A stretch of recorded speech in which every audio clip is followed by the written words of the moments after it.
Olá, pessoal. Bem-vindos a mais uma questão envolvendo a aviação militar sul-americana. Hoje vamos mergulhar a fundo analisando a compra dos F-16 pela Argentina, comparando com a aquisição dos F-39 Gripen pelo Brasil. Nossa abordagem irá além de uma simples comparação do desempenho das duas aeronaves, que, logicamente, o mais recente ganhará por ter um sistema eletrônico superior, dando uma vantagem significativa no eventual confronto. Vamos investigar as questões econômicas, geopolítica sul-americana, conflitos territoriais e capacidade das forças aéreas da vizinhança. Ao final, poderemos concluir quem tomou a decisão mais inteligente, considerando todos os aspectos abordados acima. Brasil versus Argentina, não no futebol, e sim o Top Gun dos ares. Não esqueça do seu like, compartilhe o vídeo com seus amigos e se inscreva no canal, nos ajudando a crescer e produzir mais conteúdo interessante. A Argentina está mergulhada há anos numa grave crise financeira. Tal fato resultou em algumas oportunidades em que o país não honrou com o pagamento de sua dívida. Em suma, calote. Quem vai querer emprestar dinheiro para caloteiro? Só a agiota com taxa de juros altíssima. Aliado a este problema que dificulta a compra de material militar, onde quase sempre é necessário ser financiada tal compra, a aventura militar nas Malvinas Falkland contra a Inglaterra resultou em grande embargo militar por parte do Ocidente após a derrota nesta guerra. Como na atualidade, os componentes de uma aeronave são produzidos por diferentes países, basta um deles dar nega que a compra deste equipamento militar não se concretizará. E como as indústrias militares da Inglaterra e seus aliados são bastante representativas, resulta num pesado boicote à Argentina. Exemplo disso foi na seleção do caça a ser adquirido pelo Brasil, onde os Estados Unidos negaram a venda do A-29 Super Tucano da Embraer para a Venezuela. Como sanção, foram afastadas da disputa as aeronaves americanas F-16 e FA-18 Hornet. Restaria para a Argentina adquirir material russo, cujo desempenho na guerra da Ucrânia demonstrou ser bastante inferior ao Ocidente, ou chinês, que é uma incógnita. Para substituir seus caças Dassault Mirage 3 e 5, que foram desativados em 2015, a Argentina recebeu várias propostas de caças supersônicos, como o Kafir israelense, o Mirage F1 espanhol, o Mirage 2000 francês e o FA-50 sul-coreano, e ambas tentativas foram bloqueadas pela Inglaterra porque todos os aviões possuíam algum componente inglês. O governo argentino de esquerda pretendia adquirir o econômico JF-17 Block 3 sino-paquistanês.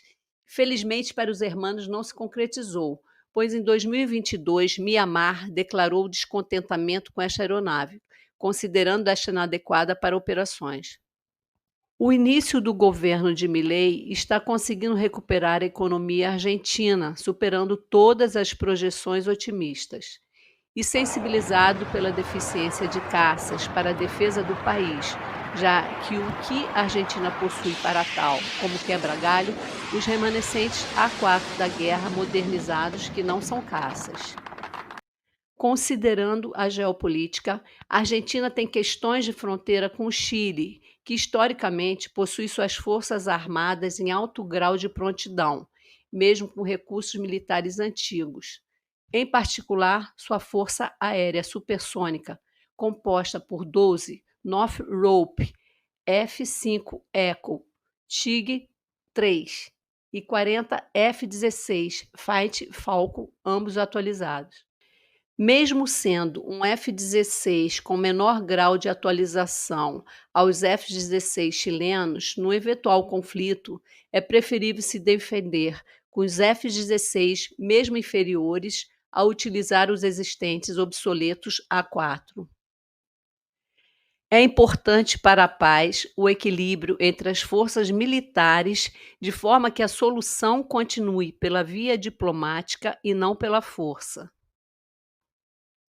Desconsiderando as Ilhas Falkland, pois a Argentina não terá o poder necessário para sobrepor a Inglaterra e seu principal e histórico aliado, Estados Unidos. Em 2024, a Argentina firmou contrato com a Dinamarca para aquisição dos seus antigos F-16, caças de quarta geração, que serão entregues ao receber os modernos F-35 de quinta geração. No card, temos um vídeo sobre o F-35. O valor da compra será bastante vantajoso. O preço do F-16 é metade do A-29. O custo da hora de voo, $8.000, e a manutenção é bem razoável para um país de terceiro mundo, comparando com os MiG-29, $15.000 do Peru, e Su-30, $35.000 da Venezuela. O aceite dos Estados Unidos e Inglaterra representa um voto de confiança à Argentina 40 anos após a Guerra das Malvinas. E o bom comportamento deste pode representar em compras de material bélico de melhor qualidade no futuro. Quem sabe o próprio Gripen.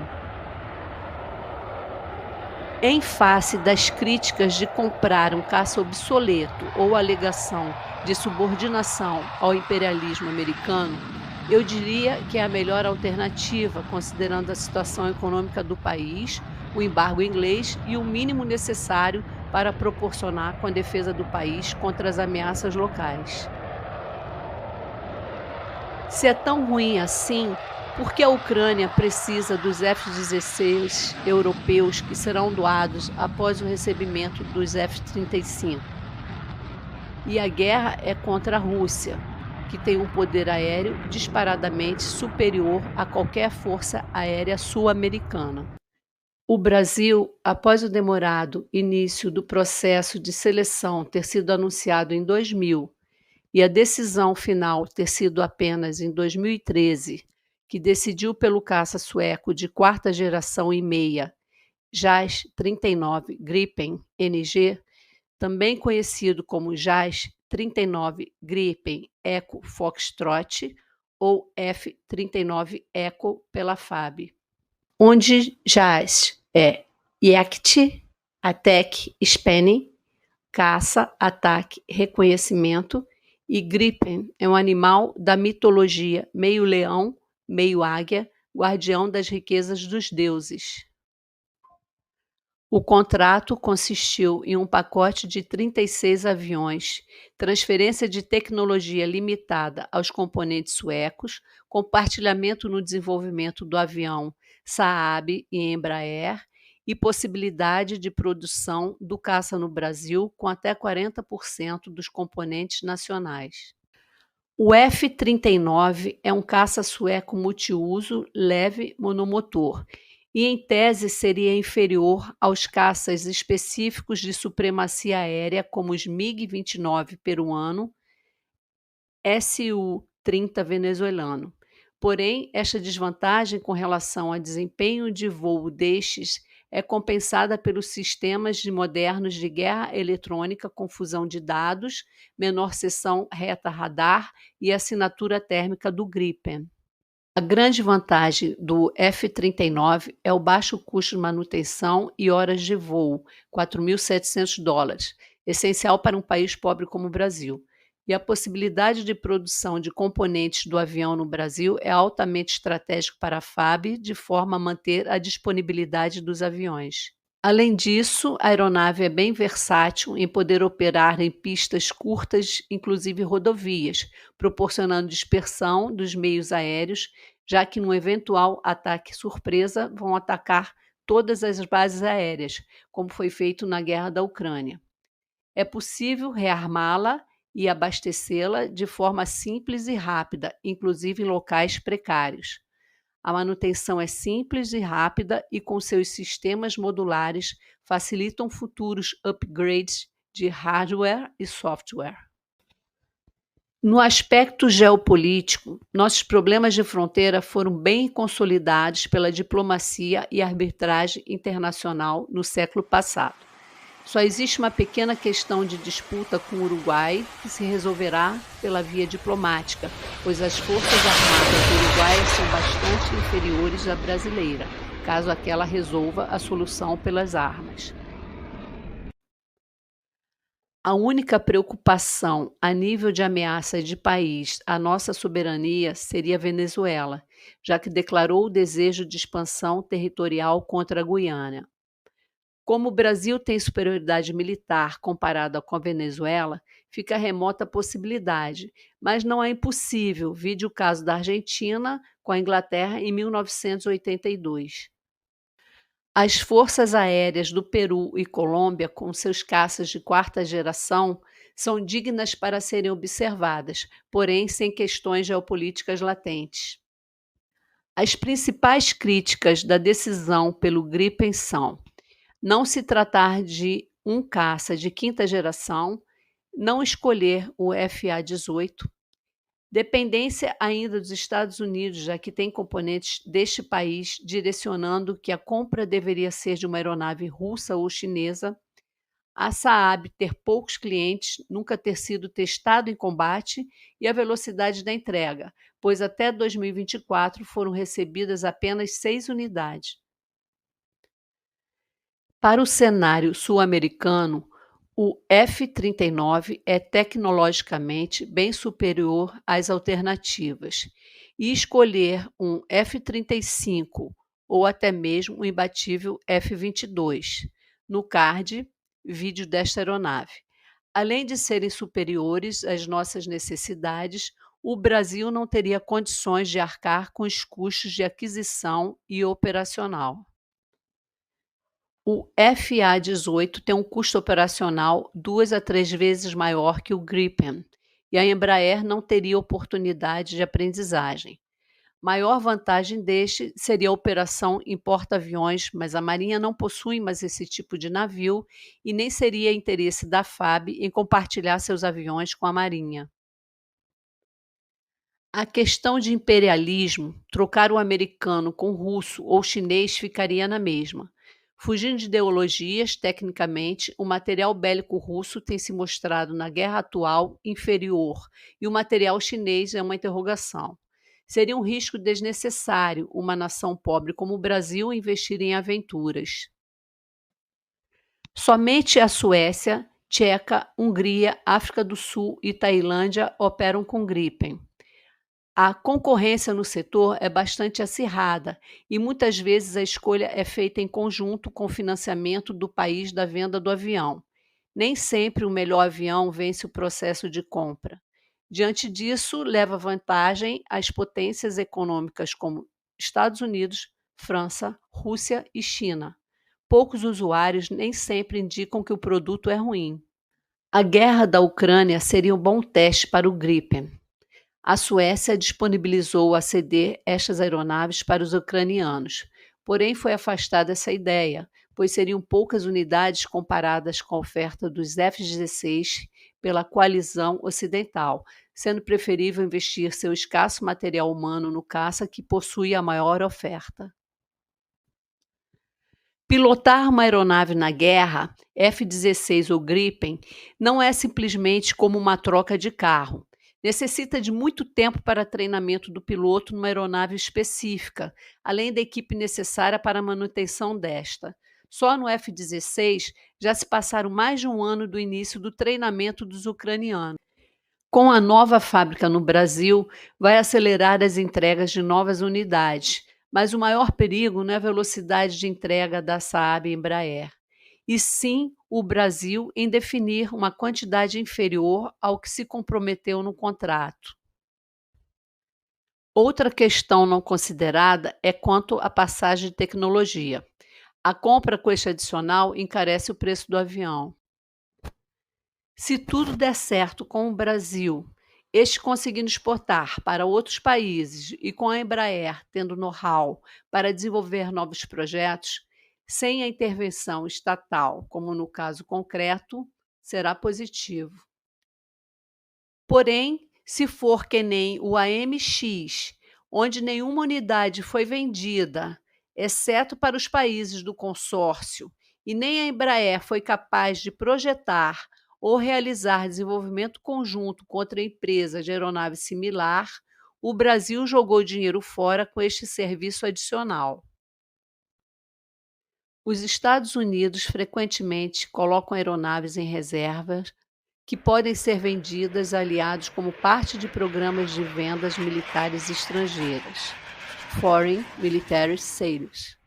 O F-15, caça de superioridade aérea, poderia ser interessante para o Brasil, mas considerando os custos de operação, o Gripen permanece como o melhor caminho.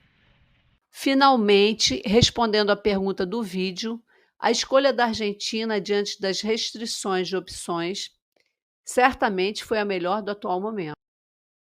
O Brasil, com amplo número de opções, escolheu sabiamente por uma aeronave que tem um custo baixo e tecnologicamente superior a qualquer meio da América do Sul. E só o futuro dirá se a transferência da tecnologia será efetivamente benéfico para o país ou será marginal, como no caso do AMX. Não parece vantajoso para a FAB, mesmo se os Estados Unidos oferecesse, com custo bastante reduzido, alguma aeronave de suas reservas, como o F-15, F-16 ou FA-18, que foram substituídas pelo F-22 e F-35. Não se esqueça de ver o vídeo dessas aeronaves no canal. Talvez pudesse ser interessante ter um acordo com os Estados Unidos de alguns desses, até que sejam entregues um número de Gripen razoáveis para a nossa defesa aérea. Bem similar com o que foi feito com o Mirage 2000, que serviu ao Brasil de 2005 a 2013, que tapou o buraco até a decisão pelo Gripen. Em suma, tanto o Brasil quanto a Argentina tomaram decisões inteligentes, sem interferências não técnicas ou políticas, dentro de suas limitações.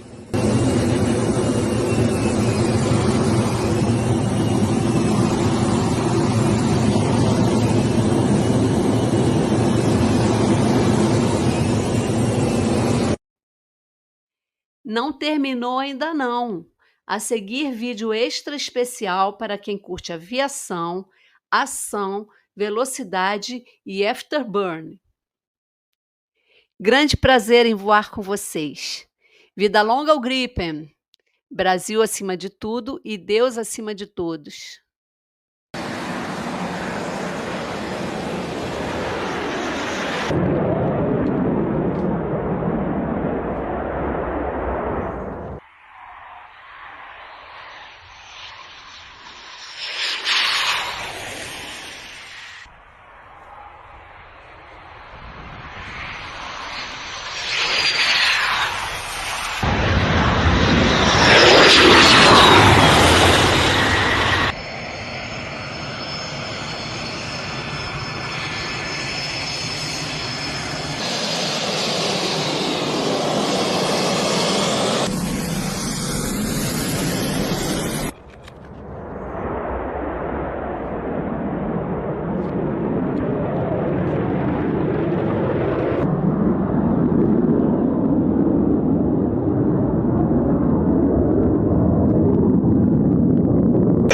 Cuéntanos.